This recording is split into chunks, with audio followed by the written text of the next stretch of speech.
राजधानी दिल्ली में एमसीडी चुनाव से पहले दिल्ली की सियासत में एक और घोटाले की एंट्री हो गई है।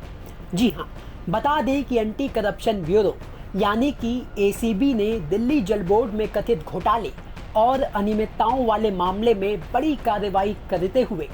एसीबी ने जल बोर्ड के अधिकारियों और बैंक अधिकारियों के खिलाफ करोड़ों रुपए के गबन के आरोप में एफआईआर दर्ज कर मामले की जांच शुरू कर दी है।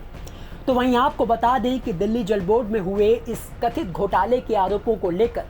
दिल्ली के एलजी विनय कुमार सक्सेना ने सितंबर के महीने में दिल्ली सरकार के मुख्य सचिव से रिपोर्ट मांगते हुए इस मामले में एफआईआर दर्ज करने के आदेश दिए थे, जिसके बाद अब दिल्ली में निगम चुनावों से पहले इस मामले में बड़ा एक्शन लिया गया है। चलिए अब आपको बताते हैं कि असल में ये पूरा मामला है क्या। दरअसल 2012 से 2015 के बीच उपभोक्ताओं ने पानी के बिल के रूप में 20 करोड़ से ज़्यादा रुपए जमा कराए, जो कई सालों तक दिल्ली जल बोर्ड के बैंक खातों के बजाय एक निजी बैंक खाते में जाते रहे। जबकि दिल्ली जल बोर्ड ने कॉरपोरेशन बैंक को जून 2020 में एक आदेश के जरिए 3 साल के लिए पानी का बिल जमा करवाने के लिए नियुक्त किया था, जिसका काम उपभोक्ताओं द्वारा जमा कराए गए बिल की रकम को दिल्ली जल बोर्ड के बैंक खाते में डालना था। लेकिन 10 अक्टूबर साल 2019 को केजरीवाल के दिल्ली जल बोर्ड के अध्यक्ष रहते इस बात का खुलासा हुआ कि उपभोक्ताओं द्वारा जमा किए गए 20 करोड़ दिल्ली जल बोर्ड के बैंक अकाउंट में ट्रांसफर नहीं किए गए हैं। ये जानते हुए भी दिल्ली सरकार ने कॉरपोरेशन बैंक और बैंक के एजेंट के रूप में काम कर रही एजेंसी मेसर्स फ्रेश पे आईटी सॉल्यूशन प्राइवेट लिमिटेड का कॉन्ट्रैक्ट 2020 तक बढ़ाया गया। ना सिर्फ कॉन्ट्रैक्ट बढ़ाया गया बल्कि उनका सेवा शुल्क भी 5 रुपए से बढ़ाकर 6 रुपए प्रति बिल कर दिया गया।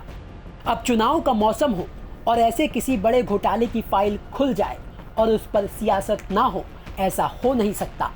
इसी मामले को लेकर बीजेपी के प्रवक्ता प्रवीण शंकर कपूर ने दिल्ली सरकार पर जमकर निशाना साधा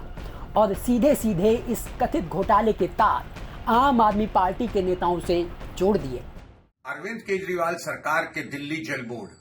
में यूं तो बहुत सारे घोटाले होते रहते हैं, मगर आज जो ये घोटाला आया है कि जिसके अंतर्गत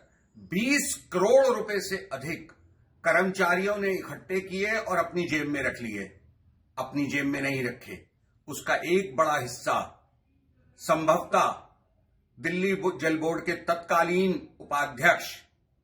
राघव चड्ढा की जेब में गया। और मैं जिम्मेदारी से कहता हूं कि बिना राघव चड्ढा के राजनीतिक संरक्षण के 20 करोड़ का घोटाला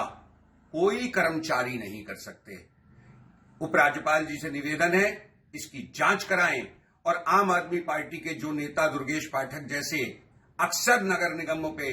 आरोप लगाते थे, वो आज देखें कि उनकी सरकार के जल बोर्ड में किस तरह के घोटाले हो रहे हैं। तो कुल मिलाकर निगम चुनाव से पहले बीजेपी के पास दिल्ली की अरविंद केजरीवाल सरकार को घेरने के लिए शराब नीति के अलावा अब दिल्ली जल बोर्ड वाला ये मुद्दा भी हाथ लग गया है। अब देखना ये होगा कि आम आदमी पार्टी एसीबी के इस एक्शन को चुनावी मौसम में किस तरह से डिफेंड करेगी। ब्यूरो रिपोर्ट, दिल्ली तक।